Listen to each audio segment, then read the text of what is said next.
సమాజాన్ని, ఈ ప్రపంచాన్ని, ఆయన సృష్టిని ఆయన ప్రేమించాడు.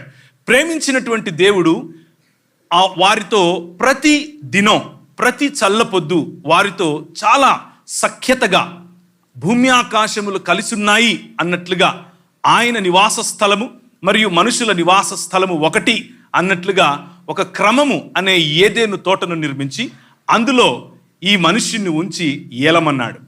ఏలమన్నటువంటి ప్రభువు ఏలటానికి వారికి అధికారం ఇచ్చాడు. తల్లిదండ్రుల వంటి స్థితిని, తల్లిదండ్రుల వంటి అధికారాన్ని, అనగా ప్రేమ, ఆప్యాయత, పేర్లు పెట్టగలిగేటటువంటి స్తోమత, అక్కడ ఉన్నటువంటి వనరులన్నిటినీ మొత్తం సృష్టికి సమంగా పంచేటటువంటి బాధ్యత, ఆయన వేసినటువంటి క్రమాన్ని పెంపొందించి ఈ భూమిని నిండించేటటువంటి ఒక కమాండ్మెంట్ లేకపోతే ఒక మ్యాండేట్ ఆయన ఇచ్చాడు. ఆయన కన్నీటిని తుడిచాడు, మనుషులను చేశాడు, మనుషులను ఆయన రూపంలో చేశాడని మనం పాటలు పాడాం.